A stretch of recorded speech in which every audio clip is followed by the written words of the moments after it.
남아메리카 페루 남부 세상에서 가장 건조한 땅 중 하나인 나스카 사막. 끝없이 펼쳐진 붉은 평원 위에는 수백 년 동안 누구도 눈치채지 못했던 거대한 비밀이 숨겨져 있었습니다. 1920년대 상업용 비행기가 이 상공을 날기 시작하면서 인류는 마침내 그 비밀과 마주하게 됩니다. 땅 위에서는 그저 의미 없는 선들로 보이지만 하늘로 날아오르는 순간 대지는 거대한 캠퍼스가 되어 우리에게 말을 걸어옵니다. 수백 미터에 달하는 거대한 새, 원숭이, 거미, 그리고 수킬로미터에 걸쳐 자로 잰 듯 뻗어나가는 기하학적인 직선과 도형들. 이것이 바로 나스카 지상화입니다. 누가, 어떻게, 그리고 가장 중요한 질문, 왜 이 거대한 그림들을 땅 위에 새겨놓았을까요? 이것은 잊혀진 문명이 신에게 보내는 메시지였을까요? 아니면 우리보다 더 높은 곳에 있는 누군가를 위한 안내도였을까요? 오늘 우리는 하늘에서만 볼 수 있는 고대의 미스터리, 나스카 지상화의 비밀을 향한 여정을 떠납니다. 나스카 지상화가 1000년이 넘는 시간 동안 보존될 수 있었던 이유는 바로 이 땅의 독특한 환경 덕분입니다. 이곳은 비가 거의 내리지 않고 바람도 약하며 기온 변화도 적어 한번 새겨진 흔적은 쉽게 지워지지 않습니다. 마치 자연이 인류에게 남긴 타임캡슐과도 같죠. 비행기의 창밖으로 펼쳐지는 광경은 우리의 상식을 뛰어넘습니다. 길이 140m에 달하는 거대한 벌새는 마치 금방이라도 날갯짓을 할 듯 정교하고 9개의 손가락을 가진 원숭이는 거대한 꼬리를 나선형으로 말고 있습니다. 길이 45m의 거미 그림은 너무나도 세밀해서 현미경으로만 볼 수 있는 생식기까지 묘사되어 있을 정도입니다. 이 거미는 실제로 아마존 정글에만 사는 희귀종이라고 합니다. 동물 그림뿐만이 아닙니다.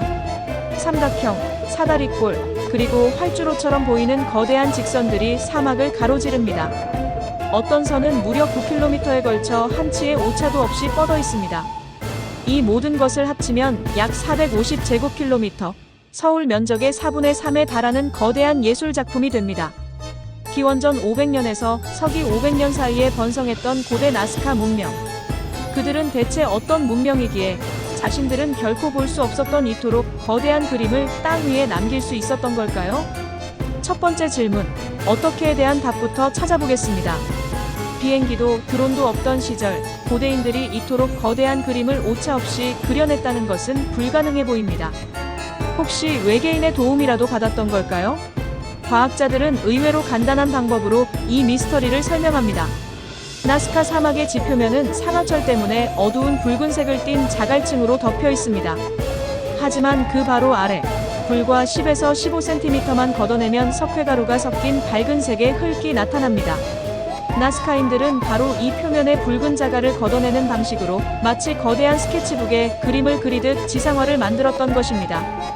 그렇다면 어떻게 그토록 정확한 형태와 직선을 만들 수 있었을까요? 이 질문에 평생을 바친 한 연구자가 있습니다. 바로 나스카의 여인이라 불리는 독일 출신 수학자 마리아 라이헤입니다. 그녀는 수십 년간 사막에서 홀로 빗자루로 선을 쓸며 나스카 지상화를 연구하고 보존했습니다. 마리아 라이헤는 나스카인들이 작은 그림의 설계도를 먼저 만든 뒤 간단한 나무 막대기와 밧줄을 이용해 좌표를 정하고 그 비율을 거대하게 확대하여 지상화를 그렸을 것이라고 주장했습니다. 즉, 고도의 기술이 아니라 기본적인 기하학 지식과 엄청난 인내심만 있다면 충분히 가능하다는 것이죠. 실제로 몇몇 학자들이 이 방법으로 직접 지상화를 재현해내는데 성공하기도 했습니다. 어떻게에 대한 질문은 어느 정도 풀렸지만 이제 우리는 가장 핵심적인 미스터리와 마주하게 됩니다. 바로 왜입니다. 나스카인들은 왜 하늘에서만 볼 수 있는 이 거대한 그림에 그토록 집착했던 걸까요? 가설일 거대한 천문 달력설. 마리아 라이헤가 평생을 바쳐 주장했던 가설입니다. 그녀는 많은 직선과 도형들이 동진화하지 때 해가 뜨고 지는 위치, 그리고 특정 별자리와 정확하게 일치한다는 것을 발견했습니다. 즉, 나스카 지상화는 농사의 시기를 결정하고 종교적 제의를 올리기 위한 거대한 천문 달력이었다는 것입니다. 하늘의 움직임을 땅에 기록해 시간의 흐름을 읽으려 했던 것이죠. 가설 이신을 향한 종교 의식설. 또 다른 유력한 가설은 이 선들이 신성한 길이었다는 주장입니다. 고대 나스카인들이 이 거대한 선을 따라 걸으며 신에게 제사를 지내거나 중요한 의식을 치렀다는 것이죠. 동물 그림들은 그들이 숭배했던 신이나 토템을 상징하며 이 길을 걷는 행위 자체가 신과의 소통 방식이었을 수 있습니다. 땅의 사람들을 위한 거대한 종교적 무대였던 셈입니다. 가설 3 간절한 물 숭배설. 최근 가장 주목받는 가설 중 하나는 바로 물과 관련이 있다는 주장입니다. 나스카 사막은 극도로 건조한 땅입니다. 고대 나스카인들에게 물은 생존과 직결된 가장 중요한 것이었죠. 학자들은 그림 속 동물들이 물과 깊은 관련이 있다고 말합니다. 비를 상징하는 거미, 물이 풍부한 아마존에 사는 원숭이, 풍요를 상징하는 벌새 등. 즉, 나스카 지상화는 비를 내려달라고, 물을 달라고 신에게 바치는 거대한 기우제 제단이었을 가능성이 높다는 것입니다.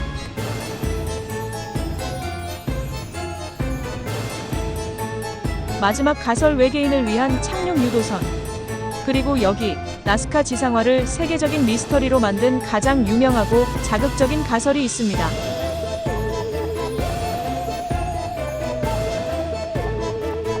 바로 스위스 작가 에리히 폰 데니켄이 그의 책 신들의 전차에서 주장한 외계인 착륙 장설입니다.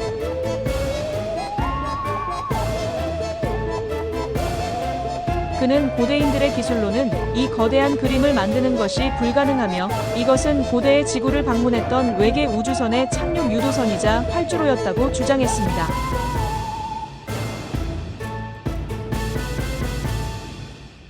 과학계에서는 전혀 인정받지 못하는 주장이지만 이 상상력 넘치는 가설 덕분에 나스카 지상화는 전 세계인의 주목을 받게 되었습니다.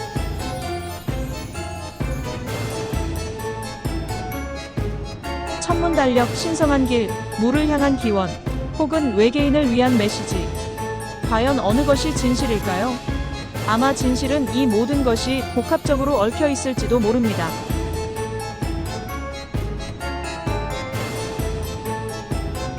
고대 나스카인들에게 하늘과 별, 종교, 그리고 생존을 위한 물은 결코 분리될 수 없는 하나였을 테니까요.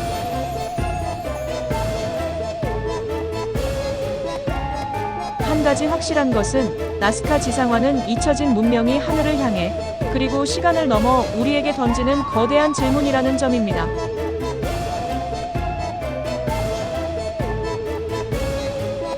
우리는 그들의 세계관과 믿음을 땅 위에서 엿볼 뿐, 그 전체 의미를 완전히 이해하기는 어려울지도 모릅니다.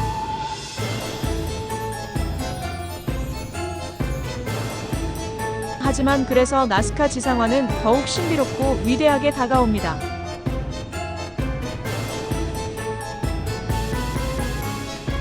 정답이 없기에 우리의 상상력을 끝없이 자극하는 고대의 수수께끼.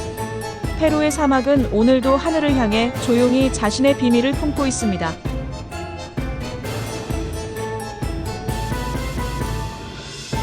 그리고 우리는 그 거대한 질문 앞에서 다시 한번 경이로움을 느낍니다.